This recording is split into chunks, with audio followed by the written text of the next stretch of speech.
Less than 100 years ago, the last timber wolf was killed in the Allegheny Mountains east of here. Since that time, because of misunderstandings, because of ignorance, because of fear, and because of superstition, the wolves have been systematically destroyed throughout the lower 48 states. There are a few isolated populations in the lower 48 presently, northern Minnesota, and possibly in the Rockies and inaccessible places, but we're not really sure. There is a viable population in Alaska, at least at the present time. Now you probably wonder, why do we care? Why do we want the wolf back? Everyone knows the story of Little Red Riding Hood. Who wants an animal around that'll eat your grandma? But in reality, they are very important to the ecosystem. And this morning, we're fortunate to have some people that believe so much in that idea that they're willing to volunteer their time to travel around the country to do presentations like this in order to change your perception. As you know, perception is reality. I'd like to introduce now from Project Wolf, area that is based in Silver Cliff, Colorado, 3 two-legged volunteers, and there will also be 4 four-legged volunteers to try to tell the story of the wolf this morning. The two-legged volunteers are Kent Weber, Tracy Brooks, and Tamis Brooks. I'd like you to welcome them. Thank you. Okay, you just heard, my name's Kent, and I came from a place in Colorado called Mission Wolf. Before we're out of here, I want you to know that Mission Wolf is a place where any of you, if you want, can come out as part of your high school program, or in the summer, you can volunteer your time, and I'll tell you what you might find. You would wake up at about 9,000 foot elevation, you would overlook 26 snow-capped peaks, and at sunrise you would be serenaded by 28 wolves. It's a morning you probably won't forget for a long time. We find today we have students from all over the country that journey their way out there, and if you can wake up without the hair dryer turning on and the toilet flushing and you still enjoy your day, then we can put you to work helping with these animals. Well, in the last 26 days, these animals have been in 18 states. They've met over 9,000 people in individual programs like this. And for the last 4 to 5 years, it's become my job to load a wild animal in a car and traipse all around the country taking to meet people. You might be wondering, why would anyone be foolish enough to do that? It takes a heck of a lot of energy to travel with the wolf. Well, the reason is, I found today, most people think they know 2 things about wolves. You know what that is? One, they're scared to death, and they still believe that wolves eat people. I don't want anyone to be afraid, because when these wolves walk in the door today, they're not our pets, and they're not trained. If they get to the door and they look at all you scary students and they go, "Oh no, I don't want in here," that's fine. They get to walk back out the door. That means it needs to be very calm and quiet. Now, the other thing is, when they walk in this door and they look at you, they're going to go where they want, do what they want. And if they decide you're a neat person, they may come running right up and stick that big nose right in your face. Now, if they do that, it's very important that you know how to say hi back to a wolf.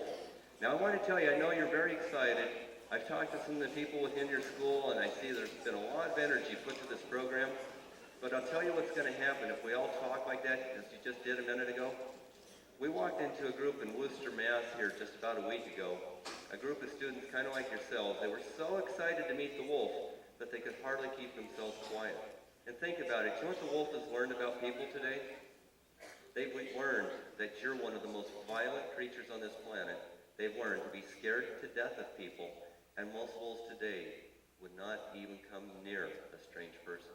So to ask a wolf to come to this small room, a wolf that would like 10,000 acres of land, to come into this little room is asking a whole lot. Now, you're not just going to meet a wolf. You get to meet 3 wolves today. The first one is just a baby. She's only 6 months old. When she walks in here, you're going to see how cute and cuddly she is. She's going to want to walk up, wag her tail, lick you in the face. You're going to want to hold her, play with her, and I would not blame anyone for wanting to take her home. But now, you know what happens when you invite a wolf into your house? Oh man, all kinds of things happen. The first thing is, wolves are incredibly territorial, just like you are. You buy a house and you have this nice backyard. You don't want your neighbors to trash it, so what do? You build a fence. Well, think about it. A wolf would like to have 10,000 acres as their backyard. A pack of 5 would like over 50,000 acres as their backyard. Now, if you had to build a fence for 50,000 acres, that'd be a lot of work. So you know how wolves do it? With smell. They walk around hiking their legs, peeing on all their scent posts to keep other wolves out. So now think about it. You invite this cute little baby into your house. You give it your front room as its territory. And pretty soon it's walking around your front room and it's hiking its leg on your couch and your chairs and your curtains. Have you ever tried to housebreak a wild thing? They turn around, go, brrr. They bare their teeth, they growl, and they say no. It's because you're violating them. It's their instinct to mark their territory. Do you know what happens next as this animal starts growing up in your house? It walks across your couch, and it hears a squeaky spring, sounds kind of like a mouse. Next thing you know, your wolf is shredding your couch all to pieces, and you run up to the wolf and say, hey, Mr. Wolf, that's my couch, give it back. It bares its teeth and growls again and says, no, it's my couch. Well, if you're smart, you listen. You know, it's about this time people realize, gee, I don't know if I want this creature in my house. So you know what people do now? They put it in the backyard. And there your beautiful landscape backyard with the flowers and the trees and the shrubs turns into a minefield in literally 2 to 3 weeks. I have seen a wolf walk into a friend's yard, dig a 3-foot deep hole right down to that plastic septic line, tear the line out, all within 20 minutes. I've known of wolves in people's backyards to walk around, break all the branches off the fruit trees, eat the shrubs, the flowers, the bushes. You know, your garden hose, it ends up in little 6-inch pieces. Your lawn furniture is shredded all to pieces. And now your friend's not even 9 months old, but it can jump nearly 8 foot from a standstill. So now it's in your neighbor's backyard working on his place. Do you know what happens when all those toys are gone? It finally gets bored and it starts pulling the siding off the house, the window screens, the doorknobs, the doorbells. Have you ever tried to put a wild animal in a car? You drive down the road, they get car sick, and they make so many messes you never want to get in your car again. You get to the gas station, and by the time you pay for your gas, you come back and half your dashboard's gone. Pretty soon people realize they don't want to travel in the car with them. You know what people do now? They decide that it's too rough in the house, it's torn the place up, it's torn the backyard up, it's torn the car up. Do you know how wolves play with puppies? They come up and they put their mouth right around the puppy's head, pick it up and carry it around. That's how they hug each other. They think your 2-year-old brother is a puppy. They think there's nothing wrong to play with your baby just like that. So they play too rough with the kids, and pretty soon people decide, gee, what should I do with this? You know what a lot of people do? They take an animal like a whole forest to run in. They build a concrete cage, concrete floor, chain link mesh, and a roof on it. And there they put a creature that would like to have a whole world of freedom. And do you know what it does to a creature when you confine it like that? It makes it absolutely nuts in the head. The next thing you know, what wolves do when they get sad? They start howling. You know what your neighbors on the other side of you think? All they know is Little Red Riding Hood. They're scared to death. They call the police. Now you've got a policeman knocking on your door at 2 in the morning, giving you a ticket for disturbing the peace. Do you think when you hold that ticket up to the wolf, it's going to listen? Do you know what people do now? That's when they start tranquilizing their wolf so it'll stop howling. It's about this time people realize, I don't know what I'm going to do with this. You know, if we take these animals, turn them loose to the woods, any of these wolves that you saw coming in here today, if we were to turn them loose, they would probably be dead in 24 to 48 hours. Well, you know how I got involved in this? I actually graduated in architecture and engineering. I worked at business for a few years, and I saw a lot of corruption in the world of business. The more involved I got in business, I also came across a wolf that was born in a cage. I saw most wolves in cages die before they were 2 or 3 years old. We didn't like that, and so we started taking care of this wolf. And I'll tell you what happened. Wolves bring out emotions in literally anyone from any walk of life. One day, walking down the Denver 16th Street Mall, all kinds of people, within a few minutes, I had a whole crowd of people around me. I had the first person come zooming down the street on his skateboard, his lime green hair flailing in the breeze. He jumps off, does a double take, a triple take, he runs up, and he reaches out and he starts petting this cute little puppy in my arms. His first question, as he looked kind of confused, is, what kind of dog is this? Do you know what people do when you say the word wolf? Oh my God, does it bite? And I say, no, you've been petting it for a couple minutes, you still have your fingers. Oh, well, how long before it turns on you?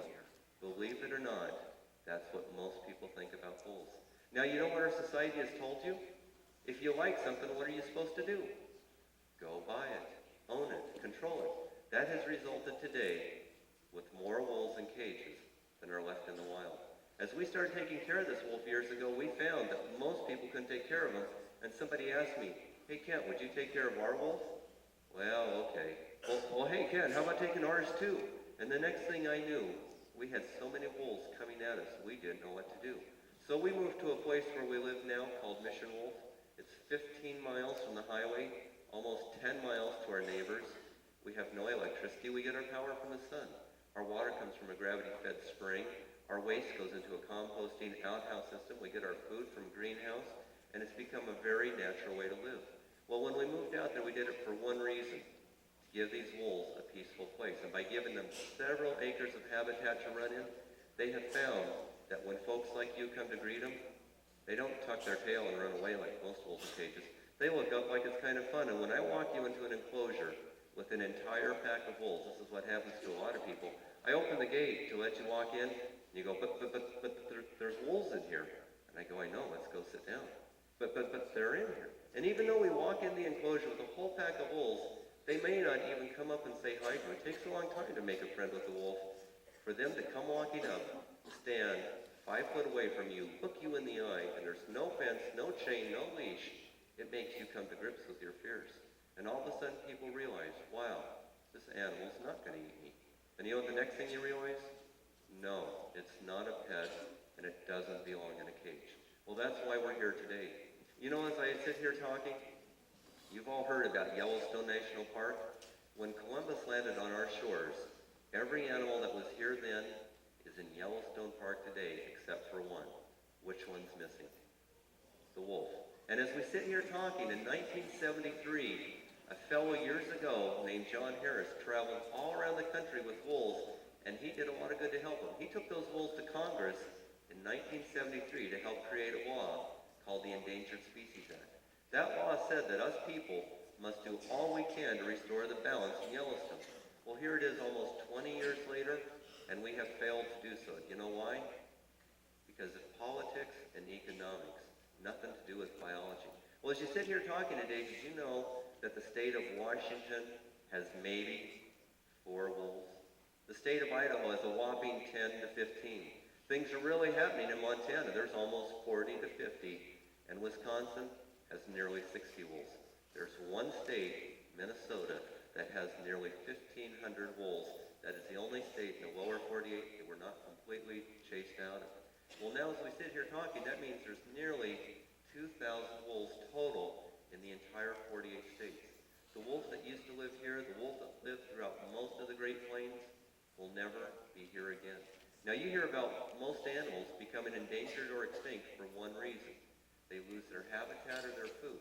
But did you know that today in our world, we have more food available for wolves than we have had any time in this century?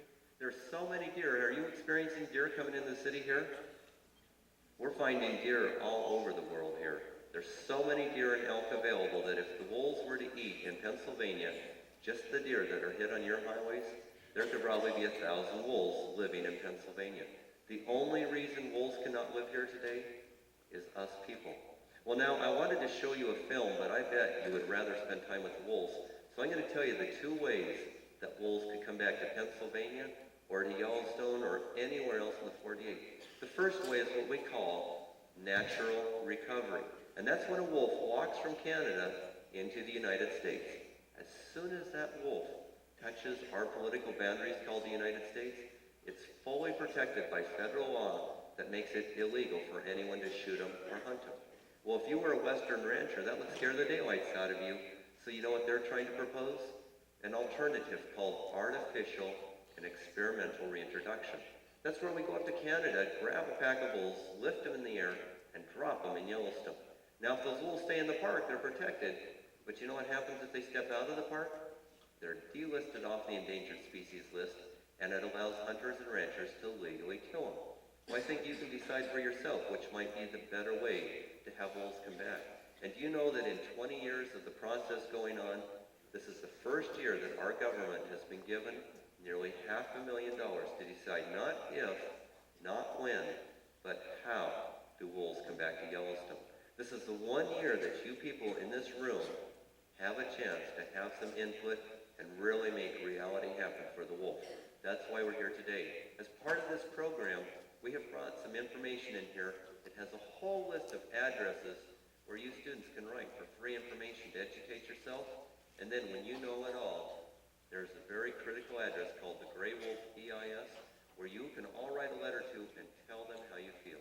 You know the reason people are killing wolves today? And as we sit here, the one state of Alaska had a few years ago 10 to 15,000 wolves.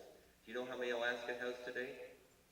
3,000 to 5,000. They really don't know. But you know what they do know in Alaska? They are going to legally kill 1,000 wolves. There's one reason that they kill wolves, and there's 3 excuses. Let's see how sharp you guys are. Why would somebody kill a wolf? For their fur, because they're scared of them. What else? Food? Why did wolves disappear out of the West? Sport hunting and livestock conflicts. You know what it comes down to? People are killing wolves today for one reason. Money. Whether they cut the head off the wolf, mount it on the wall, and say, I'm tough, I killed a wolf, they get money for it. Whether they cut the fur pelt off that back to sell it to somebody to go out to dinner, they get money for it. Whether they kill that wolf to protect their livestock, they're getting money. And did you know that all the money in the world is not going to buy these animals or their land back?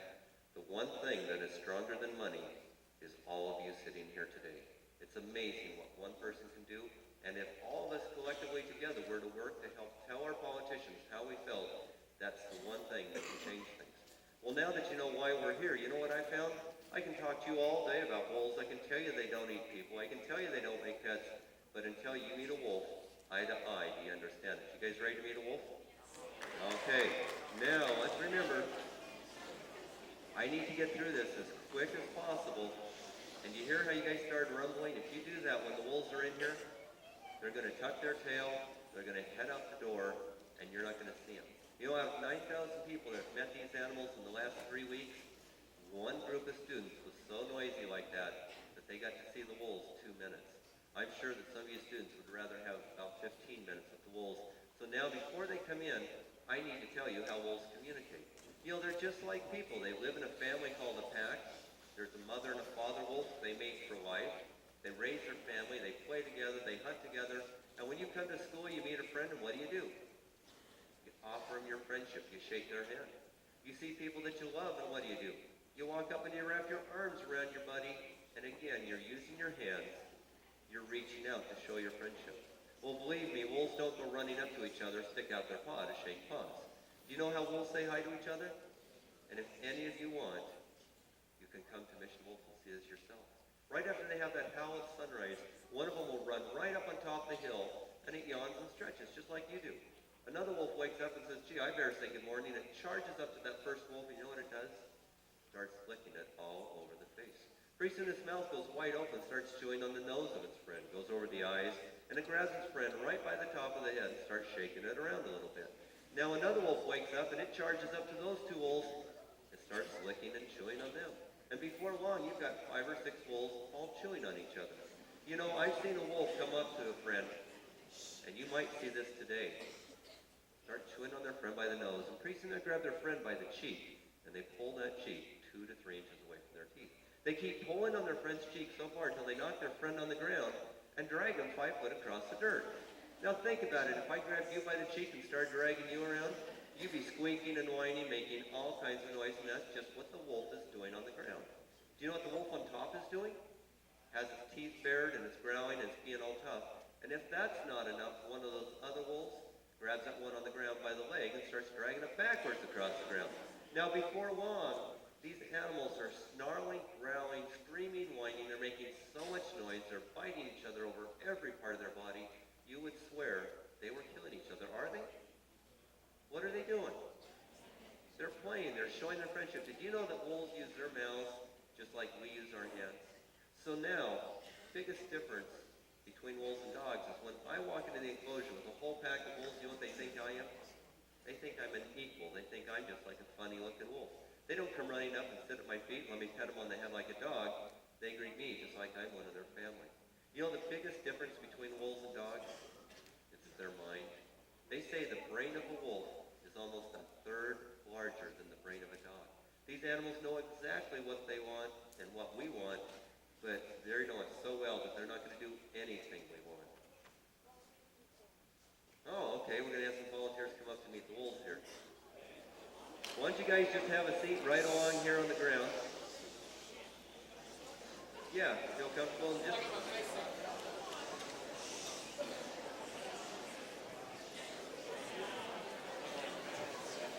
Okay, let's get quiet now.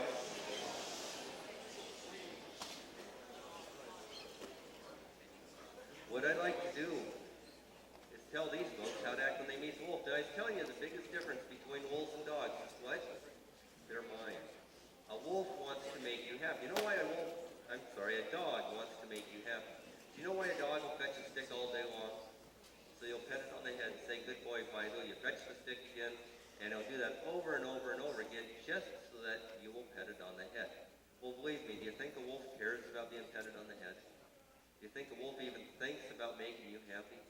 They could care less. So now when Tracy and I walk into the enclosure with a whole pack of wolves, you know what they think we are? Part of their family. They come charging up to us, not just one at a time, but sometimes two and three. They jump right up on our shoulders, and they greet us just like we're another wolf. They lick us all over the face, and do you know what happens if we get excited and playful?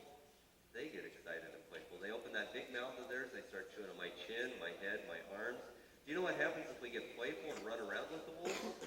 They get playful and run around with us. I've learned not to do this. They jump up on me, they knock me down, grab me by the legs, and start dragging me around. Now the thing about it, I want you to remember that they're just as gentle as they are strong, but you know what's kind of strange about it? They think because you're all funny-looking wolves, they think you should be covered from head to toe with furry padding, and they think they should be able to chew on your legs just like they chew on each other's. Well, you know, I bet your skin's just like mine. It's too soft, it's too tender, and it tears way too easy to play with wild canines. So you know what we do when we walk in the enclosure? This is what I want everyone to practice right now. Wolves are just like a mirror, they reflect our energy. If we're excited and happy, they're excited and happy. If we're calm, they're calm. So when we walk into the enclosure, we keep ourselves very calm. Now I'll tell you, if I walk these wolves into an elementary school first thing in the morning, and say I had 500 first graders sitting here, they'd all be bouncing in their chairs, their arms are going, their mouths are going, their legs are going. The wolves are going, they're racing all around, we can hardly control them. Now if I walk the wolves into a retirement home, people are sitting in their wheelchairs, kind of half asleep. The wolves look around, they feel their energy, and they lay down on the floor and go to sleep in a couple minutes. Now the reason I tell you that, it's up to all of us to keep this room very calm. It's only going to take one person in here to be disruptive, to be disrespectful, and all the wolves are going to do is want to walk back out the door. Well, now we had some people come down to greet the wolves, and we're going to see if the wolves come around. This applies to any of you, because we're going to let the wolves go pretty much where they want to. I'm going to tell you, and I'm going to tell them how to say hi back to the wolves. When they come walking in here, you know how wolves talk? It's with their eyes. They can say many thoughts with eye contact. Another way they talk is their sense of smell is so strong that they're going to be able to walk in, look at you from a distance, smell you from a distance, and they're going to be able to understand a whole lot about how you feel. Are you happy? Are you scared? Are you stressed? Well, if they think you're really neat, they might come running right up and stick that big nose right in your face. And if you go, whoa, they're going to go, what's your problem? And they're going to go, here. You're going to go, oh. And you know what you're doing? You're asking them to jump up on your shoulders, and we don't want to teach them that. So you know what I want you to do? We want you to look them straight in the eye, say hi back with your eyes, offer them your hand in friendship before they get to you. Now, if they come up and they start sniffing your hand, scratch them on the chin or on the ears. Don't put your hand on top of their head because that scares them. Now, if they think that these people are really neat, they might go sticking that big nose right in their face, and they're going to want to lick them on the face. Now, maybe they don't think it's neat. You know what, though? If a wolf comes up and licks you on the face, it's going to be a memory you're going to remember for a long, long time. And the other thing is, if, say, these people don't want to be licked on the face and say you don't either, that's fine. You don't have to. But what I want you to do is look the wolf in the eye, hold your hand down, scratch him on the chin, say thanks, but no thanks, and kind of hold him away.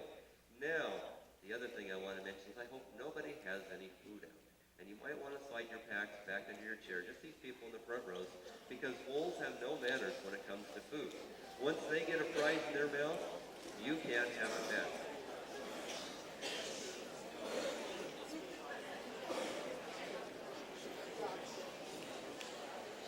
I need to talk to the principal.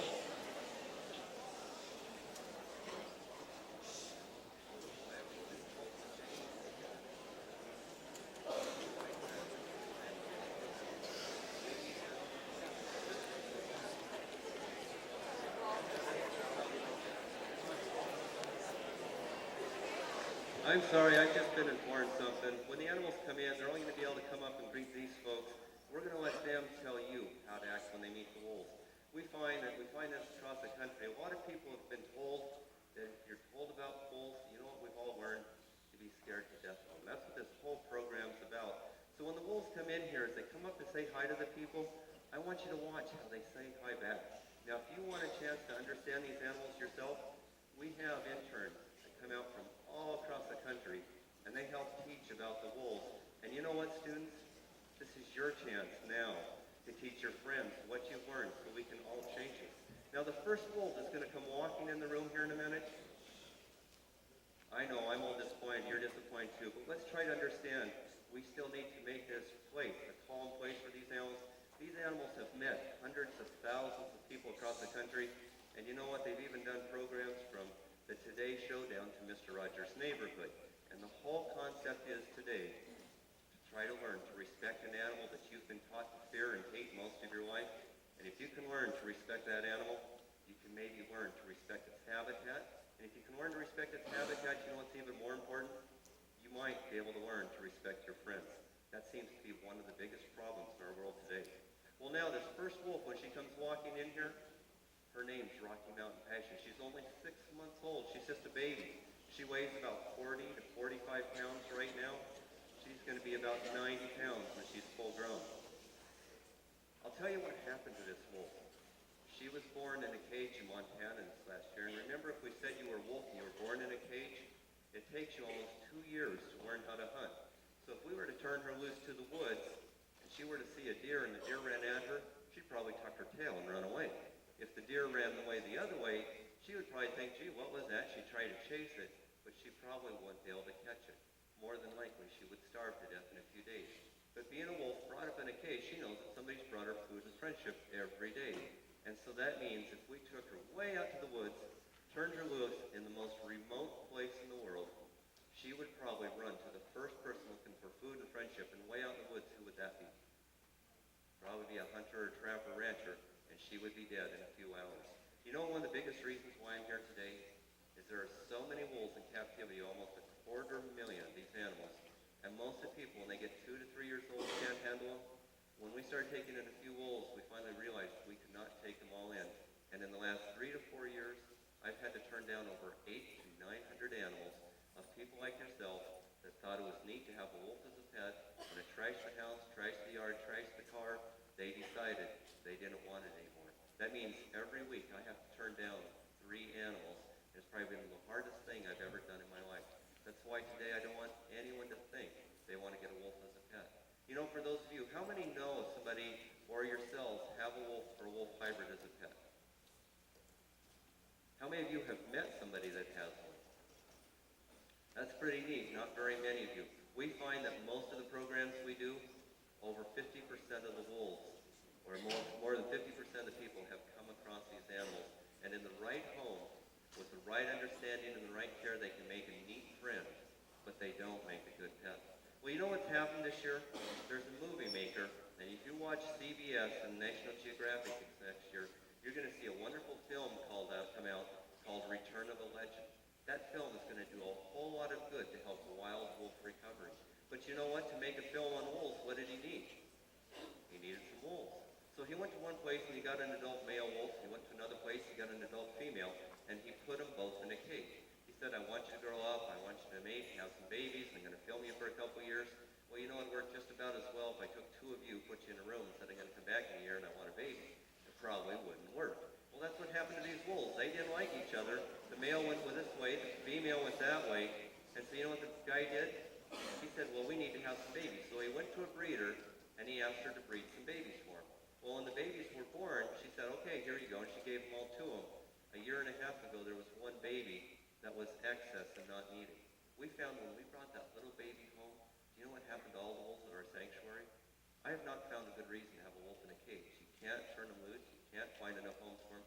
So we don't allow the wolves to breed.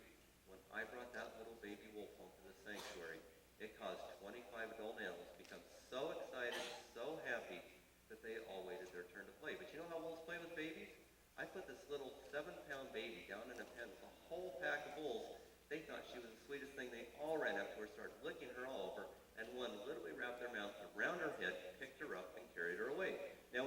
popped out of that mouth, you know what the next wolf did? It ran up, grabbed her by the rear end, picked her up, and carried her around again. Now, before long, this puppy had been carried around through many of them.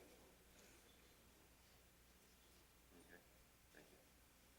Now, the next thing we knew, that puppy had been carried around between many of the different animals, and do you think they were trying to hurt it? They were just hugging it. That's how they were saying hi. Well, the problem is, they think that little children are the exact same way. They think there's nothing wrong to run up to a child, wrap their mouth around the child, pick him up, and carry him around. Now, if the child was very calm, and really believed that was really neat, we've known a few kids, the animals are very calm themselves. But if the child gets excited and starts acting like a rabbit, what oftentimes happens is a very tragic story. Passion. Hi, Passion. Well, come on. Now, we're going to try to get her up so she can see. I wish we could walk her up the aisles, but I guess, can we do that? Okay, I guess we can. I'll try to hold her up so you can all see. Now look how cute this little thing is. She's about 40 pounds right now. You know, if everybody will stay seated down, you'll be able to let all your friends behind you see better. I want you to look. She looks a lot like a dog. But some of the things that you'll notice different is look at this fur on her back. You'll see that that fur is very thick. She hasn't even got her full winter coat yet. When that coat is full winter, her fur is going to be 3 to 4 inches longer. Now she is, what's your name, ma'am? Dr. Sagan? Okay, Dr. Sagan, just now, Passion came walking up and was licking her in the face. She was very gentle. She just held her face still and greeted her back. Now, if Passion really thought she was neat, you know how she might hug her? She might walk up, start licking her on the face, and pretty soon she'd open that mouth and wrap her mouth right around the doctor's face. And if the doctor sat very calm, she would be so gentle because she's just hugging her. Of course, we won't let her do that, but you know what would happen if, say, the doctor offended her and pushed her away because she was scared?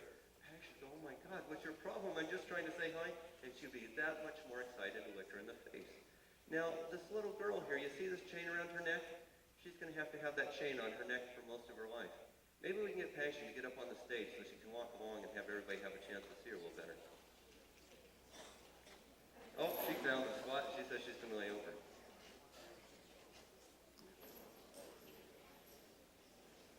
One of the things that I want you to notice about this little girl right here is already, she's only 40 pounds right now.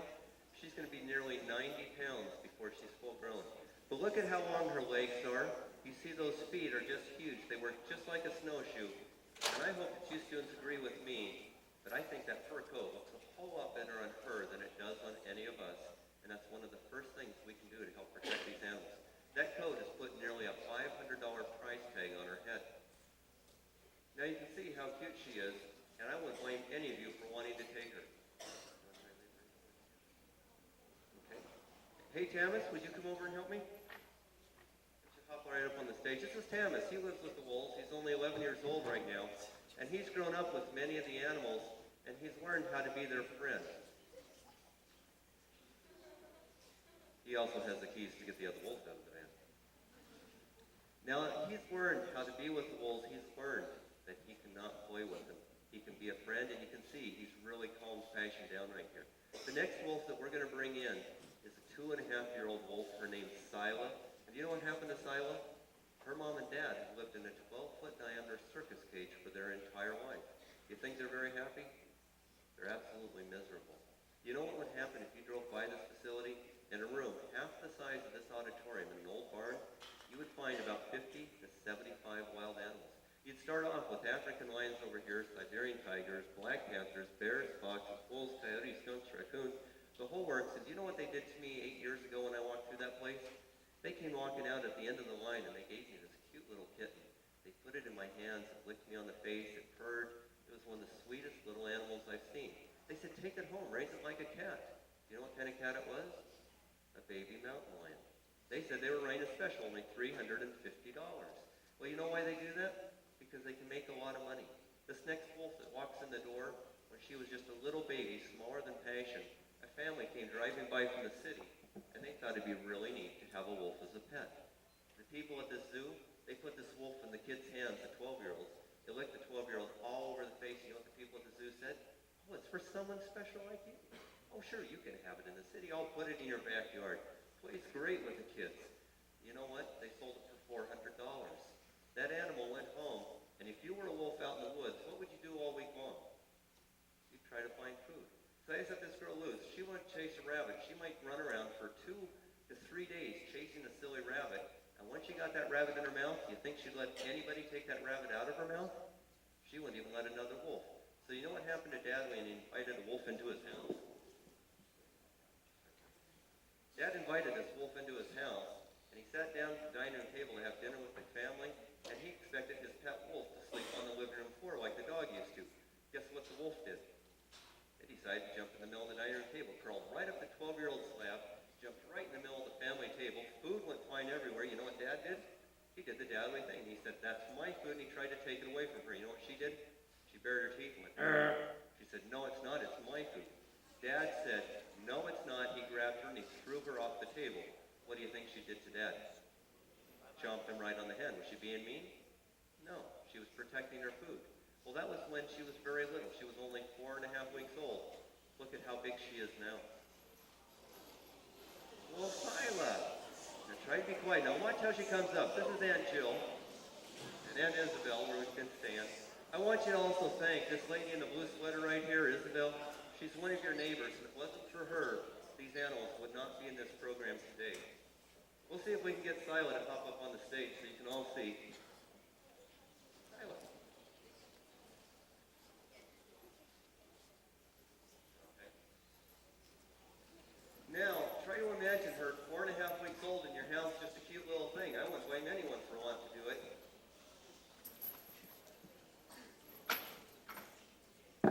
Look at her now at about 90 pounds. You know what caused Sila to lose her home? One day, Dad went walking out the front door of his house, and Sila bolted right between his legs and went running down the city streets.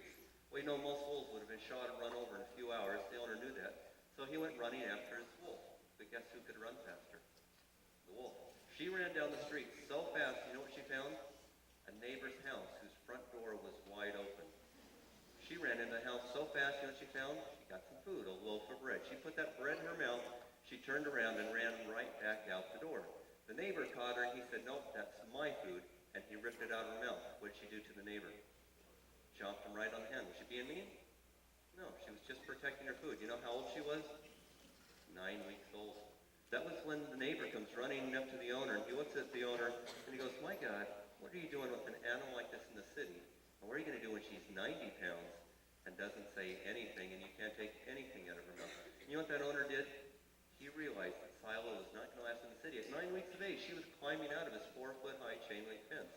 He had enough foresight to realize that, and he brought Sila to us as a baby. She now thinks that I'm Dad. Thanks, Dad. That Tracy's mom, that Tamis is her brother, and she thinks it's really neat to meet people. You know what most people would have done? They would have kept her in a little cage for her entire life, and then when she was this big, and she was so scared she wouldn't trust anyone, then they would have called us and asked me, "Hey Kent, would you take in my wolf?" And you know, even if I would have given the animal a big, huge enclosure, 10 times the space it ever had in the city, nice diet, peace and quiet, the animal never would trust me. For its entire life would be running in circles and would constantly waiting for its original owner to come back. When that owner comes back to visit once a year, that's the happiest day of that animal's life. It's the only day it's really happy. And as soon as the owner leaves, the animal starts howling. It'll howl for 2 to 3 weeks and start pacing in circles. And then the next year, the owner finally makes it back.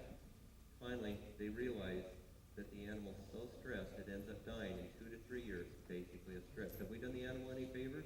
We gave it a natural home, a natural life, a natural death? In most cases, I think not. And that basically means, it's so very important that we try not to put more animals in cages. And if we don't belong in cages, where do they belong? Out in the wild. Well, how much time do we have left before we're out of here? Did somebody tell me? About 3 minutes? Okay, before we go, we'll have a howl at the wolves if you want. We found a lot of groups like to howl. Most of the groups don't howl well enough, and the animals look at you like you're crazy and they walk out the door. But we have had 3 audiences that howled so well they got the animals to howl back. Before we have our howl, though, does anybody have any questions they'd like to know about the wolves, the internship programs? Yeah. How long do wolves live before they die? They live about that of a dog, 10 to 15 years if they're taken care of. About 80% of the wolves in cages will die at 2 years of age because people can't take care of them. And if you were a wolf in the wild, you'd be lucky to live 5 or 6 years old. How many wolves do we have in our sanctuary? Have you ever heard the term wolfing down your food? Wolves love to eat. We take care of 28 animals at Mission Wolf today, and those 28 animals can consume nearly 1,000 pounds of meat every week. It's all we can do to feed those animals.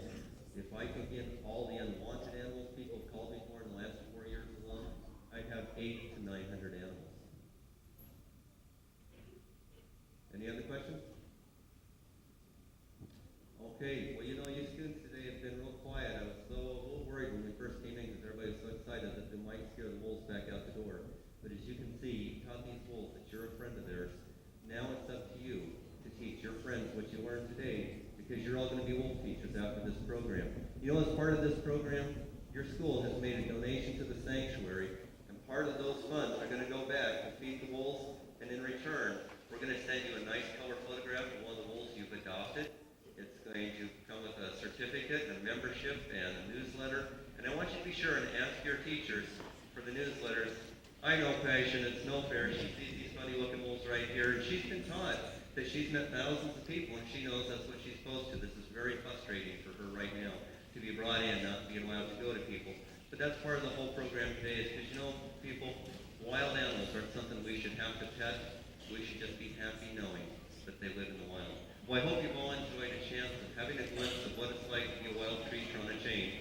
And now, if you want to join me, let's have a howl. It's a lot of fun. And for one chance that in class, you can really have a howl. She just decided to crash out. So you really need to have a big howl first to wake her up, and second to see us all howl with us. You ready? Let's go.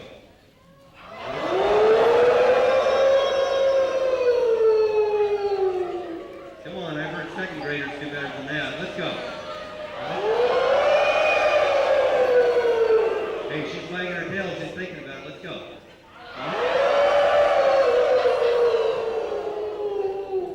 A real big one.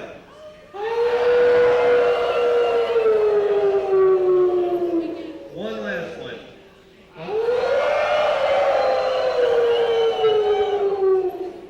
Well, I don't know what you said to her. She thinks it's a lot of funny. I think you guys all need a little practice. Thanks a lot for coming.